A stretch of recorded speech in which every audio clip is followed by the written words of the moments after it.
Buenas noches, amada familia, comunidad Vidas Transformadas. Qué bueno poder estar nuevamente por estos medios llevando el mensaje de la palabra del Señor. Qué bueno es Dios. Dios es bueno, Dios es maravilloso y Dios es excelente. Así que oremos en esta noche. Padre, te damos gracias. Estamos agradecidos contigo, Señor, por este tiempo que nos permites estar meditando en tu palabra, Señor.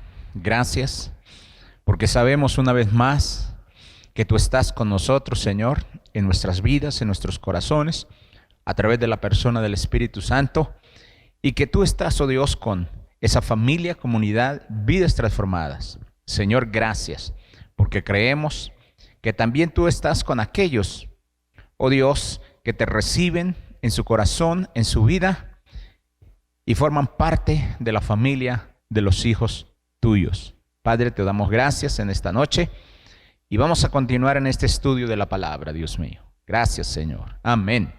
Bueno es Dios.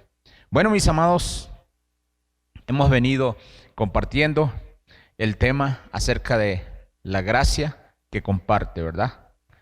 Esa gracia excelente y maravillosa. Y yo sé que este tema de la gracia que comparte es bien extensa, pero es bien edificante en nuestras vidas. De verdad que hay muchas cosas que quizás nosotros no sabemos, pero que las aprendemos, Señor, ¿verdad? Y hay cosas que ya las sabemos, pero que es necesario refrescarlas en nuestras vidas, en nuestros corazones. Ahora, y quizás habrá cosas que las hemos visto de un punto de vista, quizás equivocado, que muchas veces decimos que nos obligan o es que nos imponen para que nosotros demos o compartamos. Y la verdad, no. La palabra de Dios es explícita en enseñarnos, en que cada uno, dice la palabra, cada uno dé como propuso en su corazón. Y que cuando lo hagas no con tristeza, no con dolor, no con amargura, no con odio, no con rencor, sino con un corazón sincero, ¿verdad? Ahora, la semana pasada hablamos de la gracia que comparte y hoy continuaremos. Ahora, hoy vamos a mirar un subtítulo que dejamos ahí en nuestro estudio que se llama La gracia que comparte abundó en la vida de Jesús. Nosotros podemos ver en la vida de Jesús cómo la gracia abundó en la vida de Jesús. Esa gracia que comparte. El Señor Jesús, desde luego, es nuestro ejemplo máximo, ¿verdad? De un bello dador. Él estuvo lleno de gracia. En el libro de Juan, en el capítulo 1, nosotros vemos, y vamos a leerlo en esta noche. Juan, capítulo 1, y en el verso 14 nos dice así la palabra. La palabra se hizo hombre y vivió entre nosotros, lleno de generoso amor y verdad. Vimos su esplendor, ese esplendor que pertenece al Hijo único del Padre. Aquí vemos, lleno de gracia. La gracia de Dios reposaba sobre la vida de Jesús. Y es tanto que nosotros lo vemos aún en Lucas, ¿verdad? En Lucas capítulo 2 y verso 40, vemos, leámoslo ahí, Lucas 2, verso 40. Mire lo que nos enseña la palabra. Dice, el niño crecía y se hacía más fuerte, se llenaba de sabiduría y la bendición de Dios estaba con él. Estoy leyendo en la Biblia de Dios para Todos. En otra versión dice, y la gracia de Dios estaba con él. Ahora, estamos viendo de cómo Jesús estuvo lleno de esa gracia que comparte. Ahora, Él dio su vida por nosotros. Sin embargo, el poder de Dios obraba en su vida, satisfaciendo sus necesidades y permitiéndole satisfacer alegremente las necesidades de los demás. No solamente la gracia de Dios abundante fluía en la vida de Jesús, sino que también fluía a través de Jesús hacia otras vidas, ¿verdad? Nosotros vemos cómo Jesús suplió las necesidades de muchas personas. Y siempre lo hacía alegremente, ¿verdad? Ahora, la tradición religiosa ha representado a Jesús como empobrecido, pero los evangelios revelan un panorama totalmente diferente. La gente dice, bueno, Jesús era pobre porque hay un verso bíblico o dos versos bíblicos en el libro de Mateo, pero le quiero decir algo. Ya se lo he dicho varias veces a la iglesia y se lo vuelvo a repetir. Estoy en la tarea leyendo Mateo, Marcos, Lucas y Juan, escudriñando verso por verso, palabra por palabra, la vida de Jesús. Y uno se da cuenta, ¿verdad? Ahora, Jesús, la gente dice que Jesús era el hombre más pobre de la tierra. Ahora, pero qué bueno que nos investiguemos esa palabra pobre. ¿Qué significa la palabra pobre? Esa palabra traducida al griego. Uno se da cuenta de lo que significa esa palabra. Y uno dice, bueno, y de uno de sus sinónimos de esa palabra dice que era mendigo. O sea, la pregunta es, ¿Jesús fue un mendigo mientras estuvo en esta tierra? No, no lo veo. En nada, en los evangelios que he leído y palabra por palabra, no veo que Jesús fue un mendigo. Al contrario, Él dio a los demás, porque estaba lleno de la gracia del Señor. Ahora, si nosotros vemos Lucas capítulo 2 y verso 52, dice, y Jesús siguió creciendo en sabiduría y en estatura y en gracia para con Dios y los hombres. Ahora, la nueva versión internacional lo traduce, Jesús siguió creciendo. Mire, eso es tremendo, ¿verdad? Creciendo en sabiduría, en estatura, y cada vez más gozaba del favor de Dios y de toda la gente.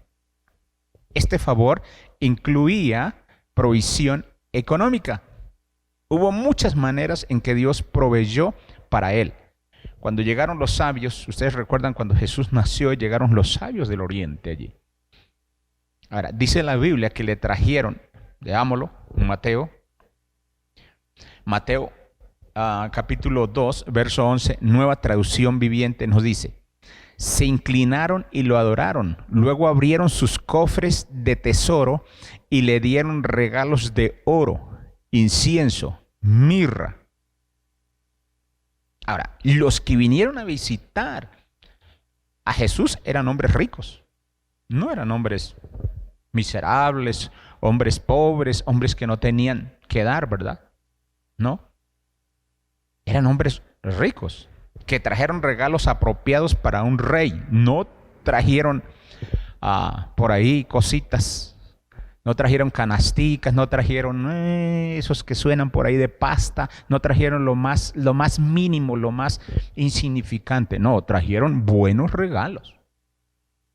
Ahora, no era para cualquiera, ¿verdad?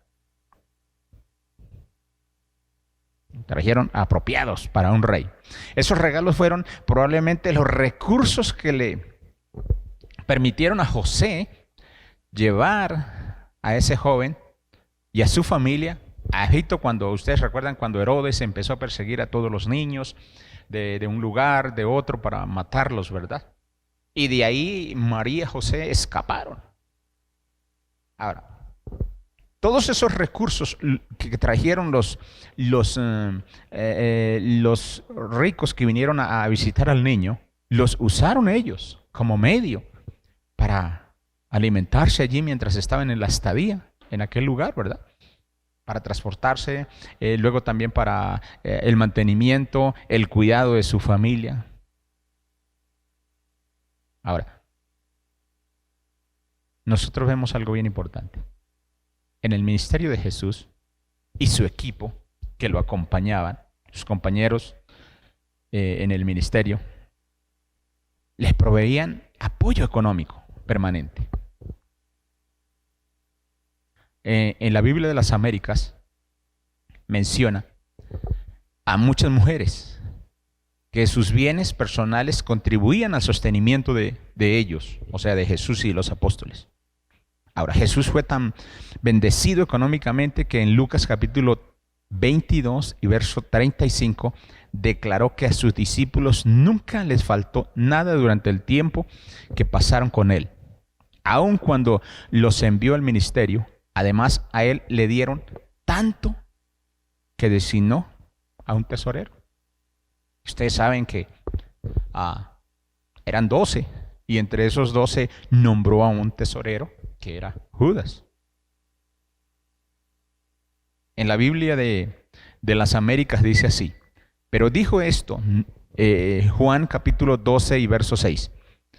Pero digo esto, no porque se preocupaba por los pobres, sino porque era un ladrón. Y como tenía la bolsa del dinero, sustraía de lo que se echaba en ella. Está hablando de Judas. La Biblia de las Américas lo menciona así. Pero dijo esto no porque se preocupara por los pobres, sino porque era un ladrón. Y como tenía la bolsa del dinero, sustraía de lo que se echaba en ella. Si Judas era el tesorero, y Judas era el que permanecía con esa bolsa, dice que él sustraía de ahí, él sacaba de ahí. Ahora, yo creo que no sacaba muy poco, sacaba bastante. Ahora, más sin embargo, nunca faltó nada absolutamente para el ministerio de Jesús. Si nosotros lo vemos, él aún pudo compartir con la gente y aún con sus discípulos. En el momento que Judas abandonó, nosotros vemos en el momento que Judas abandonó la cena de la Pascua para traicionar a Jesús, los demás discípulos asumieron que él se había ido para hacer una compra o para dar algo a los pobres, según Juan capítulo 13 y verso 29. Por lo visto estos tipos de transacciones fueron comunes, ¿verdad? Para Judas. Ahora, nosotros vemos algo importante. Aun cuando Judas manejaba muy mal los recursos, ¿verdad?, que no eran de él, sino que era del equipo. Y cuando estamos hablando del equipo, era de Jesús y de sus demás compañeros de trabajo, ¿verdad? Aún en un mal manejo de esos fondos del ministerio, todavía había suficiente dinero para las compras permanentes y para dar algo a los pobres. Esto, ahora, nosotros vemos algo tremendo, ¿verdad? En la vida de Jesús, cómo Jesús siempre tuvo para dar. Y cómo la gracia abundante de Jesús, cómo la gracia abundante fluyó en la vida de Jesús de una manera excelente. Esa gracia abundante, esa gracia que comparte, abundó en la vida de Jesús excelentemente. Jesús tuvo benefactores hasta en la muerte. O sea, desde el principio de su ministerio, desde cuando era un niño, nosotros vemos cómo Jesús ya empezó a deleitarse, a gozarse de la gracia que comparte. Y aún hasta su último momento, ya aún muerto, también llegaba esa gracia que comparte abundante. Mateo capítulo 27 y en el verso 57 al 60 en la Nueva Traducción Viviente nos dice que José fue un hombre rico que le pidió el cuerpo de Jesús a Pilato. Lo preparó para el entierro y lo colocó en una tumba nueva, su propia tumba que había sido tallada en roca. Ahora, mire que aún ya Jesús estando muerto, y fue pedido por José, ¿verdad?, para llevarlo a una tumba que él había preparado. Y no era cualquier tumba.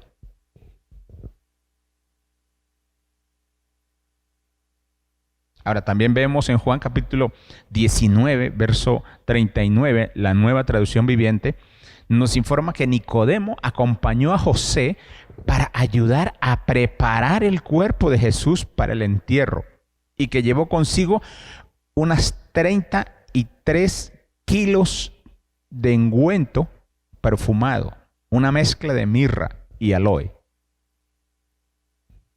¡Qué tremendo! Fue realmente una cantidad enorme de especies.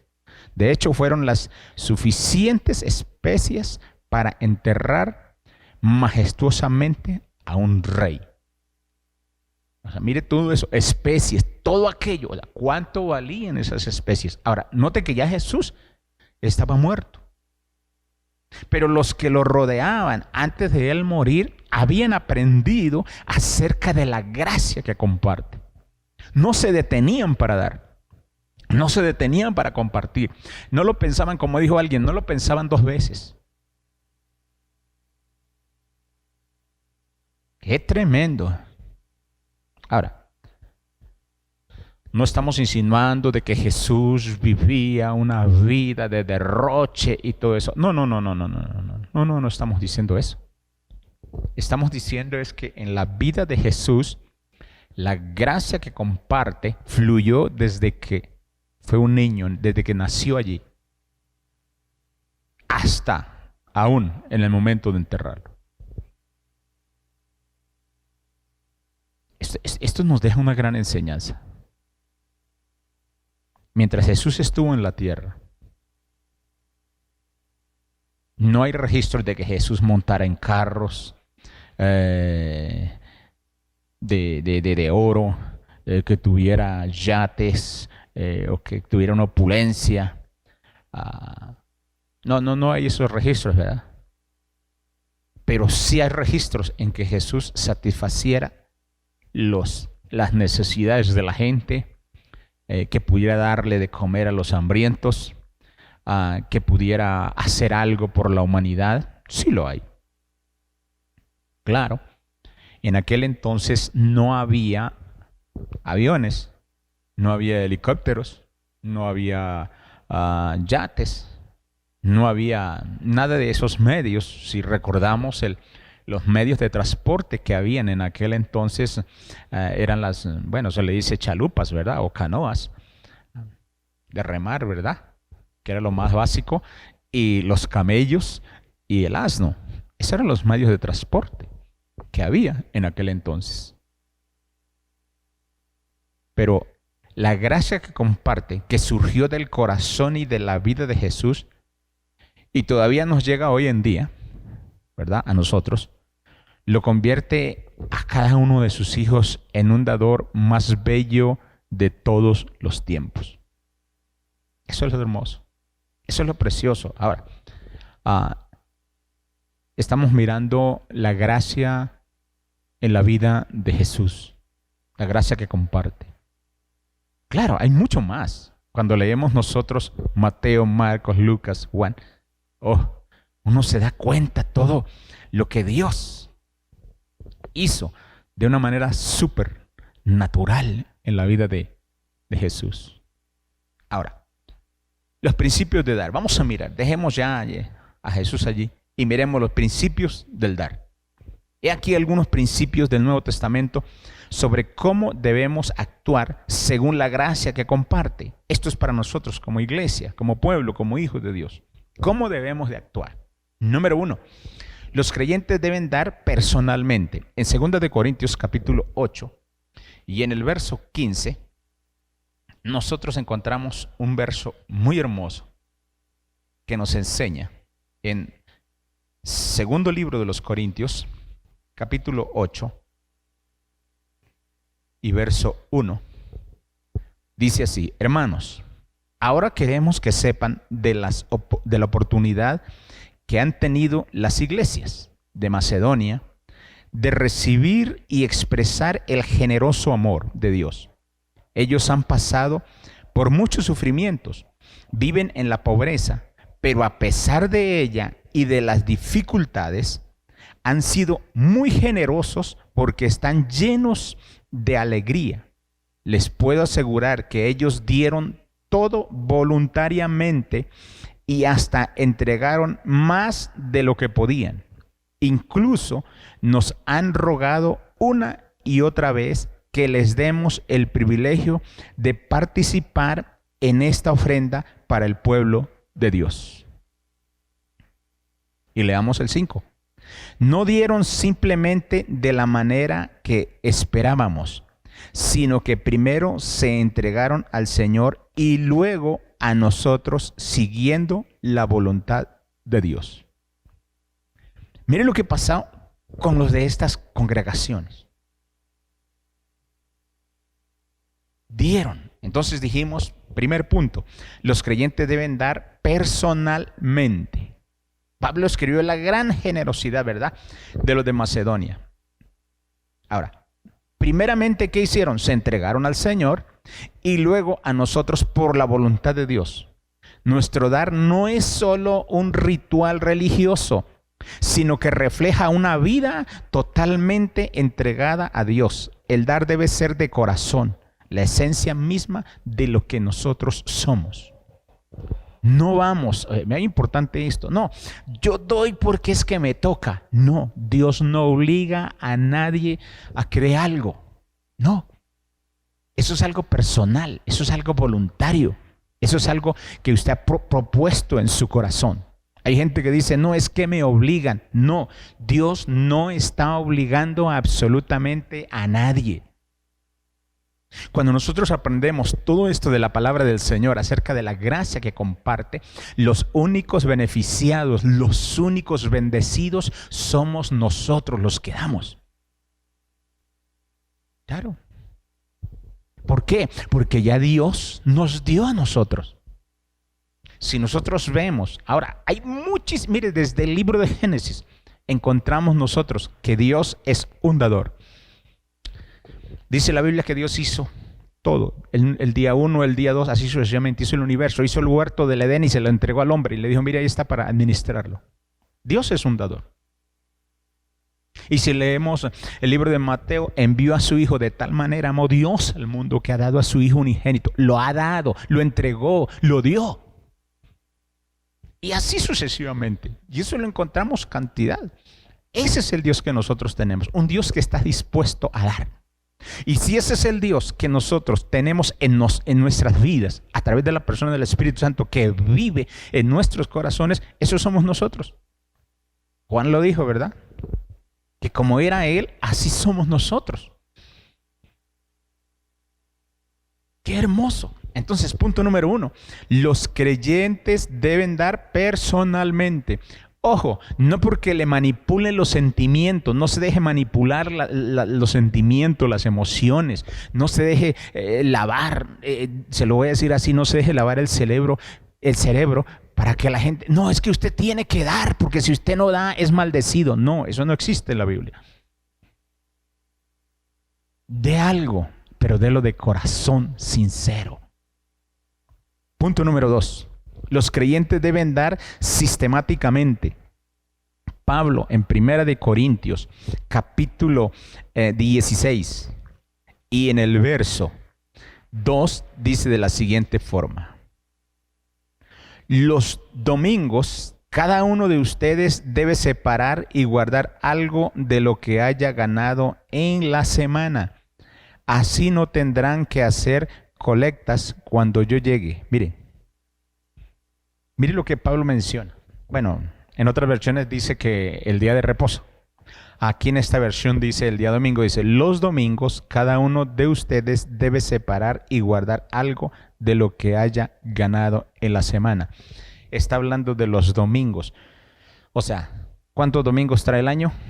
Usted ya está haciendo la cuenta allí, ya sabe cuántos domingos. Y como es cada domingo, uno de ustedes ponga algo aparte. Es el dar sistemáticamente. Ahora, esto cuando lo hacemos así, esto produce en nosotros estabilidad y produce en la iglesia o en las congregaciones estabilidad. Y promueve la madurez, la disciplina, la responsabilidad. En creyentes, cuando empezamos a dar, cuando la gracia de Dios que comparte es prevalente en nuestra vida, esto produce consistencia en nuestro dar. Eso es hermoso. Punto número 3. Los creyentes deben dar proporcionalmente. 1 Corintios 16, 2. Ahí estamos en ese mismo verso. Dice el 2. Los domingos cada uno de ustedes debe separar y guardar algo de lo que haya ganado en la semana. O sea, proporcionalmente, cada primer día de la semana, cada uno de ustedes ponga algo aparte, según lo que haya ganado. El dar debe de ser proporción a lo que hayamos prosperado. Usted dice, no, pues yo me gané esta semana 20 millones de pesos. Voy a dar 1,000 pesos. Bueno, eso es conciencia suya. Eso es lo que usted empieza a pensar de acuerdo a la palabra del Señor. Pero la Biblia dice proporcionalmente. Perdón. El punto número 3 lo dijimos proporcionalmente. Yo no puedo creer que un Dios que nos da las fuerzas, que nos provee, que nos alimenta, que nos cuida, que ha hecho tantos milagros en nosotros vayamos a ser tan mezquinos, tan raquíticos, tan tacaños. No puedo creer eso. Yo no puedo creer en eso porque el Dios mío no es ese Dios. Punto número 4. Los creyentes deben dar generosamente. Proverbios capítulo 11 y verso 25 dice: el que es leámoslo. Lo estaba leyendo en otra versión, pero leámoslo aquí en la versión Dios para Todos. Proverbios capítulo 11 y verso 25. Mire cómo lo dice. El generoso prosperará. El que ayuda será ayudado. Mire lo que dice. El generoso prosperará. O sea que si yo soy generoso, yo voy a prosperar. Mucha gente tiene la mentalidad, si yo soy generoso, voy a quedar en la ruina. No, eso es falso. La Biblia no nos enseña eso. La palabra del Señor dice, el generoso prosperará. El que ayuda será ayudado. ¡Qué hermoso! ¿Por qué? Porque la misma palabra dice que lo que usted siembre, eso cosecha. Qué hermoso, ¿verdad? Estamos en el punto número 4. Los creyentes deben dar generosamente. Proverbios 11:25. En otra versión dice, el que es magnánimo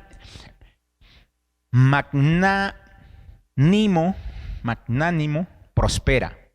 El que sacia a otros será saciado. Tenga en cuenta que esto no solamente es aplicable al dinero. También podemos ser generosos con nuestro tiempo, nuestros talentos, nuestro alimento a los demás, nuestro cuidado a los demás. Romanos 12:8, mire lo que nos dice. Romanos 12:8 se refiere a los que dan generosamente. Romanos 12:8, mírelo. Mire lo que dice Romanos 12:8. Romanos 12:8. El que recibió el don de animar a otros, que se dedique a animarlos. El que recibió el don de dar, hágalo con el sincero deseo de ayudar. El que recibió el don de dirigir, hágalo lo mejor posible. El que recibió el don de ser compasivo con otros, hágalo con alegría. Aquí habla de que recibió el don de dar. Hágalo generosamente. Qué hermoso, ¿verdad? Ok, punto número 5. Los creyentes deben dar gustosamente. Moisés dijo en Éxodo 35:5, recojan entre ustedes una ofrenda para el Señor de todo corazón generoso. Prestará al Señor. Leámoslo. Yo estaba leyendo en otra versión, pero leámoslo. En su Biblia, si lo tiene ahí, léala ahí. Espero que sí la tenga ahí presente para que usted lo confirme, ¿verdad? Éxodo capítulo 35 y verso 5. Mire lo que nos enseña este versículo. Dice,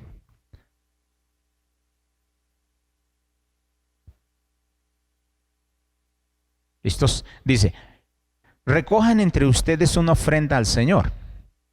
Todo el que voluntariamente quiera traerá una ofrenda al Señor. La ofrenda puede ser de oro, plata o bronce. Voluntariamente, gozoso, alegre, con gusto. Algo excelente, ¿verdad? Para el Señor. Ahora, Isaías capítulo 1 y verso 19, en esta traducción dice, si ustedes quieren y me hacen caso, comerán de lo mejor de la tierra. Bueno es Dios, generosamente. Punto número 6. Los creyentes deben dar resueltamente. Uno de mis versículos, ¿verdad?, favoritos que están en la palabra del Señor es, y que lo hemos leído y que lo hemos dado estudios de él y que lo hemos mencionado, es 2 de Corintios capítulo 9 y verso 7, que dice, cada uno debe dar como propuso en su corazón. El dar debe ser deliberado e intencional, no debido a la presión, al elogio, a la manipulación, ni para impresionar a los demás. Eso es bien importante que nosotros lo tengamos en claro, y se lo vuelvo a repetir. Ese es el punto número 6. Los creyentes deben dar resueltamente. 2 de Corintios 9:7. Cada uno debe dar según lo que haya propuesto en su corazón. El dar debe de ser deliberado e intencional, no debido a la pasión, a la presión, al elogio, oh, yo voy a dar para que me elogien, no, a la manipulación, porque me están manipulando, no, ni para impresionar a los demás tampoco. Esa no es la manera de dar. Eso es bien importante que nosotros lo tengamos en cuenta. No, es que allá me obliga. No. Si lo están obligando a usted en algún lado a dar una ofrenda, mejor yo le digo a usted, vaya y revise la palabra del Señor. Vaya y revise bien la palabra del Señor. Eso es bien importante. Punto número 7. Los creyentes deben dar alegremente. ¿Cómo debemos de dar? Alegremente. ¿Por qué? Porque la última parte de ese verso, ¿verdad? Cada uno dé como propuso en su corazón. Luego dice, porque Dios ama. ¿A quién? Dios ama al que da ¿con qué? Con alegría.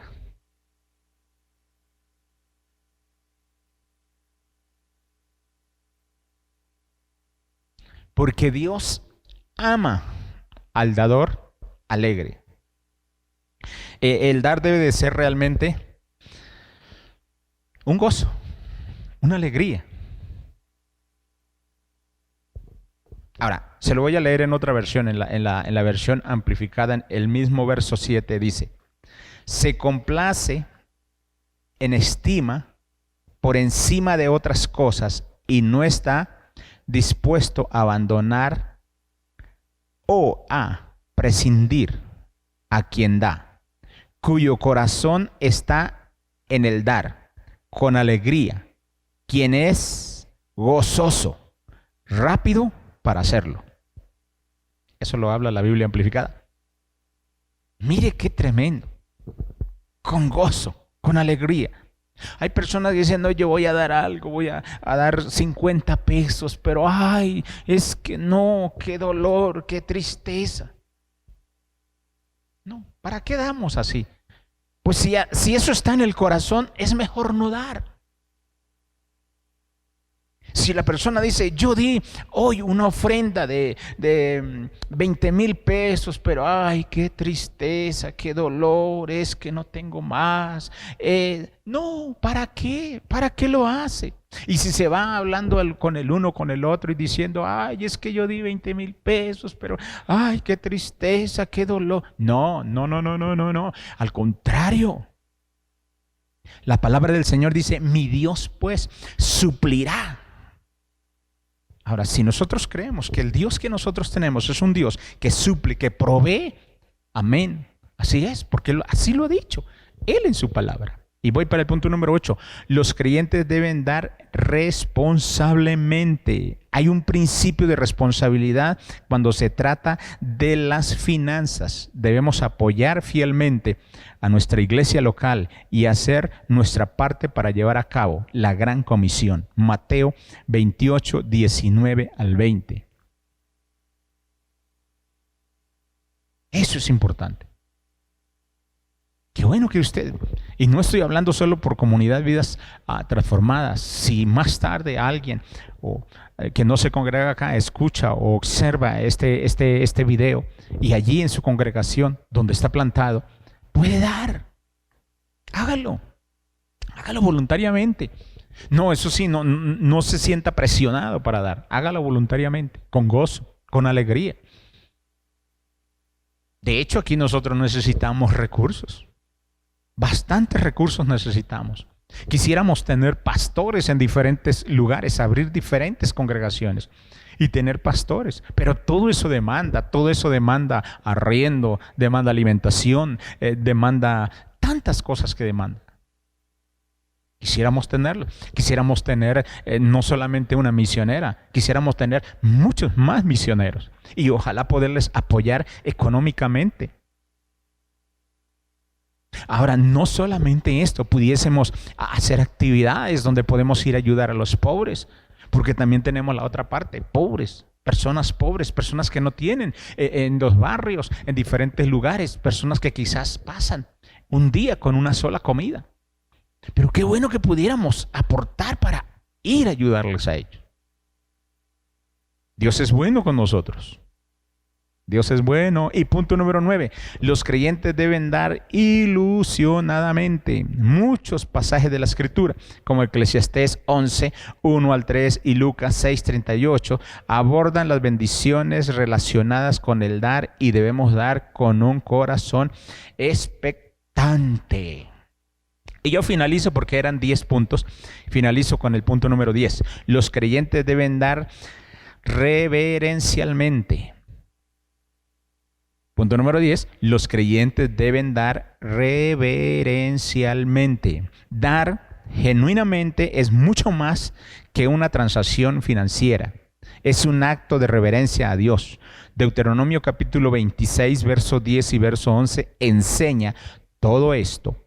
Todo eso lo pondrás delante del Señor tu Dios y delante de Él te postrarás. Después de eso, tú y tu familia y los levitas extranjeros que convivan contigo harán fiesta por todo el bien que el Señor tu Dios te haya dado. Qué hermoso, qué maravilloso y qué precioso poder encontrar todas esas respuestas acerca de la gracia que comparte en la palabra del Señor. Los creyentes con actitudes maduras hacia las cosas materiales y el dinero son influenciados profundamente por la gracia de Dios que comparte. Eso es hermoso. Tales individuos han llegado al recuerdo de que todo es de Dios y que Él simplemente nos permitió ser mayordomos por una temporada aquí en la tierra y que nosotros somos guiados por el Espíritu Santo de Dios. Espero en esta noche que usted sea, como dice la palabra del Señor, un hijo y una hija de Dios. Y si eres un hijo y una hija de Dios, la palabra del Señor dice que somos guiados por el Espíritu Santo de Dios. Así que lo invito en esta noche para que oremos. Hemos visto 10 puntos acerca del dar, ¿verdad? Qué bueno que los podamos poner en práctica. No solamente habla de dinero, usted puede dar muchas cosas más. Hermoso. Y la bendición está en el dar. Por eso por eso el Señor le dijo a Abraham, te bendeciré y serás bendición. Qué bueno. Padre, te damos gracias en esta noche. Gracias, Señor, por permitirnos, oh Dios, ver unos puntos de tu palabra, Dios mío, en esta noche y poder refrescar unas cosas que ya sabíamos, pero también aprender otras cosas que nos has revelado para que nosotros, Señor, podamos vivir una vida de acuerdo a tú nos has dicho a través de tu palabra acerca de la gracia que comparte. Señor, yo te pido que esos trabajos, esas empresas, esos negocios que mis hermanos, que mis hermanas tienen, aun aquellos que no son cristianos, Señor, pero que tienen negocios, seas tú, oh Dios, prosperando esos negocios de una manera excelente, Padre, para que también ellos puedan compartir, para que ellos también puedan entender lo que es la gracia que comparte, Dios mío, para que también ellos se conviertan en dadores, oh Dios, alegres, gozosos, para que también ellos puedan aportar para la obra tuya, Dios mío, para extender el reino tuyo en esta tierra. Señor, gracias, porque yo sé, oh Dios, que tu palabra es fiel, es real, Señor, a cada uno de tus hijos, Padre. Esa palabra se hace realidad en sus quehaceres, en sus hogares, en sus negocios, en sus empresas.